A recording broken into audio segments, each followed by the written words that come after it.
Hello friends, आज हम बात करेंगे डायबिटीज़ के बारे में, जिसे हिंदी में मधुमेह भी कहते हैं।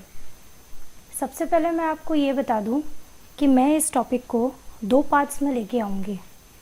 फर्स्ट पार्ट जिसमें मैं आपको ये बताऊँगी कि डायबिटीज़ क्या है, कैसे होता है, डायबिटीज़ के साइंस और सिम्टम्स क्या है। सेकेंड पार्ट जिसमें मैं आपको सेल्फ केयर फॉर डायबिटीज़ बताऊंगी, आप खुद कैसे डील कर सकते हैं डायबिटीज़ से through diet, home remedies, exercise, yoga, pranayama. तो इस पार्ट को शुरू करते हैं कि डायबिटीज़ क्या है। ये मैं आपको एक वीडियो के थ्रू समझाने की कोशिश करूँगी। एंड मैं आपको पहले ही बता दूँ कि मैं आपको बहुत ही ज़्यादा सिंपल लैंग्वेज में समझाऊँगी, क्योंकि जिसे डायबिटीज़ है वो ये वीडियो देख रहा है एंड उसे सिर्फ ये जानना है कि डायबिटीज़ क्या है। हमें कोई मेडिकल एग्ज़ाम क्लियर नहीं करना है। तो देखते हैं डायबिटीज़ क्या है। अब ये है हमारा डाइजेस्टिव सिस्टम। जैसे कि ये है हमारा स्टमक, ये है हमारा लिवर पोर्शन और ये है हमारी इंटेस्टाइन्स।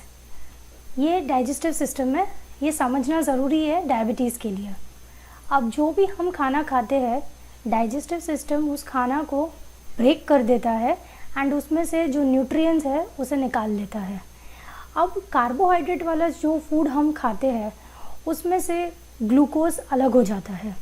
अब ये ग्लूकोज हमारे सेल्स को चाहिए होगा, पर ये ग्लूकोज हमारे सेल्स तक कौन पहुंचाएगा? वो पहुंचाता है इंसुलिन। अभी ये ग्लूकोज आया सेल तक, लेकिन सेल इसे ले नहीं पा रहा है क्योंकि इंसुलिन इसमें हेल्प करता है। तो ये है पैंक्रियाज। पैंक्रियाज स्टमक के नीचे होता है, वो इंसुलिन बनाता है। अब ये इंसुलिन हमारे ये ब्लड स्ट्रीम में गया। ये इंसुलिन एक चाबी की तरीके से मदद करेगा। आप देखना, ये इंसुलिन यहाँ पे एक की की तरह अटैच हुआ, जिससे कि ये ग्लूकोज हमारे सेल के अंदर आ गए और हमारी सेल को एनर्जी मिल गई। तो इससे हमारे बॉडी में ग्लूकोज मेंटेन रहा और इसलिए बॉडी का जो शुगर है वो मेंटेन रहा। ये नॉर्मल कंडीशन है जिसे डायबिटीज़ नहीं है। अब हम देखते हैं कि टाइप 2 डायबिटीज़ में क्या होता है, जिसे डायबिटीज़ है उसे क्या होता है। ये पैंक्रियाज है। पैंक्रियाज इंसुलिन बनाएंगे ज़रूर, या तो कम, या फिर जो इंसुलिन बनी है वो हमारे सेल्स फिर भी अंदर नहीं ले पाएंगे। ये इंसुलिन ब्लड स्ट्रीम में जाएगी ज़रूर। देखिए, ये इंसुलिन इस ब्लड स्ट्रीम में गई, यहाँ पे अटैच भी हुई, लेकिन उसके बावजूद भी ये ग्लूकोज सेल तक नहीं गए। और इसी को हम कहते हैं टाइप 2 डायबिटीज़, जिसमें इंसुलिन अटैच तो हुई लेकिन ग्लूकोज सेल्स तक नहीं गई, because may be the cells resistant है इंसुलिन को, या फिर इंसुलिन जो है वो प्रॉपरली वर्क नहीं कर रही। ये है टाइप 2 डायबिटीज़। टाइप 1 बहुत सिंपल है कि ये जो पैंक्रियाज है स्टमक के नीचे जो है, ये कर्सर से आपको दिख रहा है, ये इंसुलिन ही नहीं बनाते हैं। That is type 1 diabetes. ठीक है, तो फ्रेंड्स, ये स्लाइड पे आप जो देख रहे हैं ये वही चीज़ है जो मैंने आपको समझाई, सिर्फ ये मेडिकल टर्म्स यूज़ किए हुए हैं और मैंने आपको बहुत ही सिंपल लैंग्वेज में समझाने की कोशिश की है। 2 सेकंड में अगर मैं फिर से बोलूँ तो कार्बोहाइड्रेट वाला हमने खाना खाया, पेट में वो ग्लूकोज बना, पैंक्रियाज ने इंसुलिन बनाई, इंसुलिन इस ग्लूकोज को सेल्स तक पहुंचाया और बॉडी का जो शुगर है वो मेंटेन रहा। लेकिन डायबिटीज़ 1 में क्या होगा?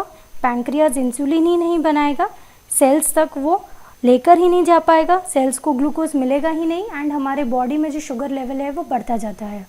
और टाइप 2 डायबिटीज़ में पैंक्रियाज या तो कम इंसुलिन प्रोड्यूस करते हैं, या तो जो इंसुलिन प्रोड्यूस किया है वो प्रॉपरली फंक्शन नहीं कर पाती, जिस वजह से हमारे सेल्स को ग्लूकोज नहीं मिल पाता एंड बॉडी में जो शुगर लेवल है वो राइज होता जाता है। अब हम देखते हैं नेक्स्ट आगे कॉजेज़ ऑफ डायबिटीज़। अगर हम टाइप 1 डायबिटीज़ की बात करें तो वैसे तो जो कॉजेज़ है वो अननोन है, लेकिन 2 मेन कॉजेज़ है। पहला है जेनेटिक्स, मतलब जेनेटिकली हेरिडिटरी फैमिली के थ्रू डायबिटीज़ आना, और दूसरा हमारा इम्यून सिस्टम।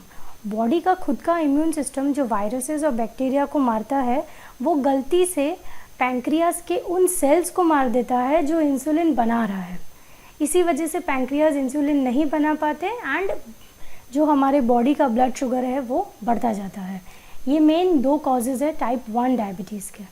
अब अगर हम टाइप 2 डायबिटीज़ के कॉजेज़ की बात करें तो उसमें सबसे पहले वही genetics, that is hereditary, genetically आना, या फिर वज़न ज़्यादा होना, या फिर हमारी लाइफस्टाइल अनहेल्दी है, हम जंक फूड खाते हैं, एक्सरसाइज की अभाव की वजह से एक्सरसाइज हम उतना अच्छे से नहीं कर पाते हैं।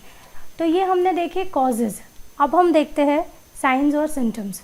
उसमें सबसे पहला आता है फ्रीक्वेंट यूरिनेशन, बाथरूम बार बार जाना, थकान ज़्यादा महसूस होना, भूख बार बार लगना, प्यास बार बार लगना, blurred vision, that is clear vision नहीं होना, ब्लर्ड दिखना। फिर है अगर हमें कहीं चोट लगी हो तो उसकी हीलिंग देर से होती है, धीरे होती है, that is slow healing of wounds. फिर वेट लॉस, वो जनरली टाइप 1 में देखा जाता है। टाइप 1 याद है जिसमें इंसुलिन बनता ही नहीं है।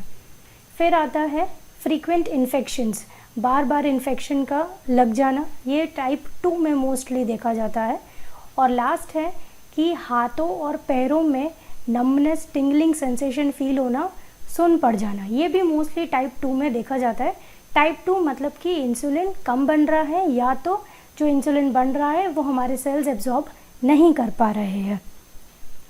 तो फ्रेंड्स, इस पार्ट में सिर्फ इतना ही कि डायबिटीज़ क्या है, डायबिटीज़ कैसे होता है और डायबिटीज़ के साइंस और सिम्टम्स क्या है। नेक्स्ट पार्ट में हम देखेंगे सेल्फ केयर फॉर डायबिटीज़, खुद अपन क्या कर सकते हैं डायबिटीज़ को कंट्रोल करने के लिए। इस टॉपिक में इतना ही। Thank you very much.